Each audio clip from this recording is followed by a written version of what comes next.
The debt-to-income ratio is a fairly simple equation that's used to help determine risk when it comes to lending you money. It's also a deceptive little bugger that often leads to a set of financial Chinese handcuffs that can make your life miserable for decades. When it comes to your money, Chinese handcuffs are something you want to avoid. And to help you avoid being handcuffed when it comes to your personal finances, subscribe to our channel and click the bell so you'll be notified when we publish new videos. Our videos will provide you with the key to those handcuffs so you can break free financially.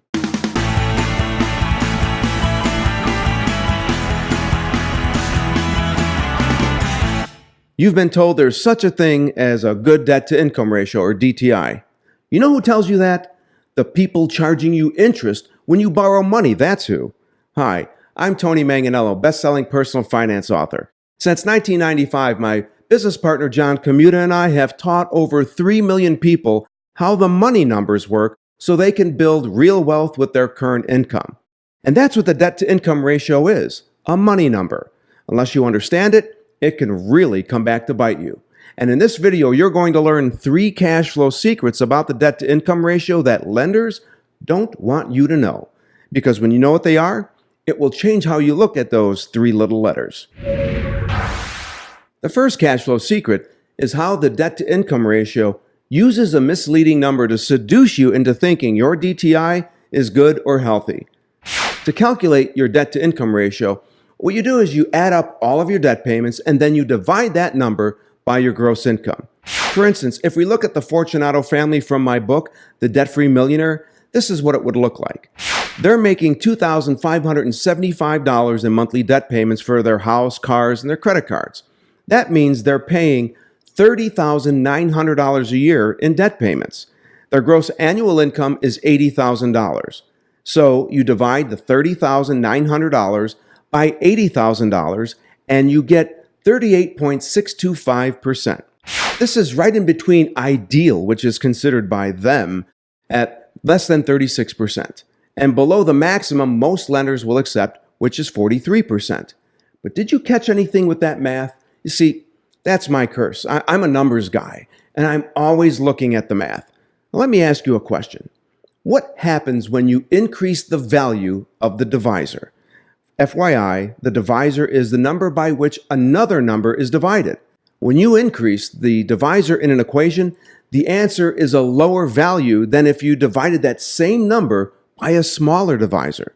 And when it comes to calculating your DTI, the number used to divide your debt payments is your gross income. Now, last time I checked, you don't actually take home your gross income, do you?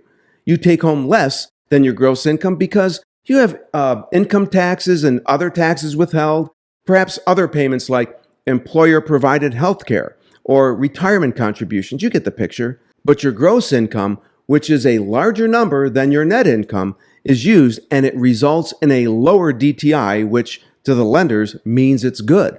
The result could mean a new loan for which you'll be obligated to make payments on, which will also mean you'll be paying interest, which lines the pockets of those you're making payments to. But is that DTI really good? I mean, if it's good, then it should lead to something good for you, right? Well, that's exactly what cash flow secret number 2 is all about. The second cash flow secret is the true impact of a good DTI. In the debt-to-income equation, you divide your debt payments by your gross income. But we both know you don't pay bills with your gross income now, do you? Nope. You pay bills with your net or your bring-home income. So the real question becomes, how much gross income do you have to generate in order for you to bring home enough income to make your debt payments? In our example where the Fortunatos are paying $30,900 a year on all of their debt payments and they gross 80 grand a year, how much of that gross income is required so they can bring home the $30,900 just to make their debt payments? This is where people want to start breaking out the tax tables and doing taxes, but what really matters here is how much you bring home each pay period. You only do your taxes once a year, but you pay your bills every month. So while you may get a tax refund, which, by the way, means you pay too much in taxes, it's the monthly net income you're paying your bills with.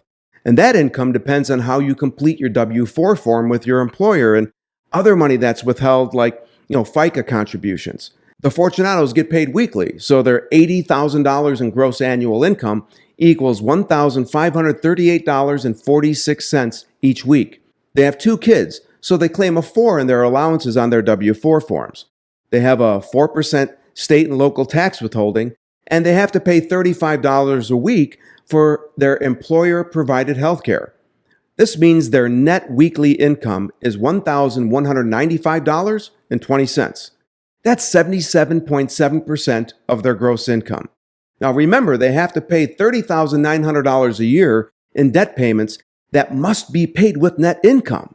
To calculate how much they need to grow so they can bring home that $30,900 to make those debt payments on their debt, you divide the $30,900 or the total debt payments by the 77.7%, and you get $39,768.34. That's how much they have to gross to bring home enough just to make their debt payments. That's 49.7% of their gross income. Their good debt-to-income ratio means that almost half of their gross income is gone before they even earn it, just so they can make their debt payments. Now, did you ever realize that when it comes to your debt payments that you've already spent so much of your gross income? I mean, did you realize that half or almost half of all your gross income could be gone before you even earn it? If so, give me a "I had no idea" in the comments. The third cash flow secret is your DTI is a wealth siphon. Just take a minute and think about how your personal financial life has progressed through the years. As your income has grown, so has the size of the house that you live in. And you probably drive a nicer car and maybe take nicer vacations. And you have worked really hard to improve your life by making yourself more marketable so you can get that higher paying job so you can make more money. And along with the more money you've made, your debt-to-income ratio has allowed you to buy more stuff on credit. When you stop and think of it, in light of what we just covered in Cashflow Secret number 2, maintaining what folks trying to sell you loans considers a healthy DTI just means that in the decades to come, as much as half, maybe more, of your gross income will be promised away to your lenders. If you've ever wondered why it's so hard to get ahead financially, this is one big reason. You're told your DTI is healthy or good, and what that means is that it will siphon off half of your gross income for years, maybe decades to come. How does that make you feel? If it's making you feel like you need to do something about your debt, then you need to click the link and get your hands on the Banker's Secret to Permanent Family Wealth by my business partner, John Commuta. It will walk you through a little-known secret that rich families use that will help you pay off all your debt and build tax-free wealth with the same money at the same time. And you can do this with your current income. If you think this video helped you, then please click the like button and let me know. And while you're at it, be sure to subscribe to our channel so you can keep getting helpful information about how the money numbers really work. Because if you don't know how they work, they're probably working against you right now, just like the DTI is. Now, before you watch this video, did you think your debt-to-income ratio could be a wealth siphon? If you didn't, give me a "no, but I know now" in the comments so I know this video helped you. If you feel exhausted and worn out every week, it's probably because, now think about this, for every hour you have to work right now, you also have to work an hour for your creditors. Because of your DTI, as much as half or more of your gross income has been promised away, and you probably didn't even know about it. But you do know now, and you do know there's something you can do about it. Thanks for watching, and I'll see you next time.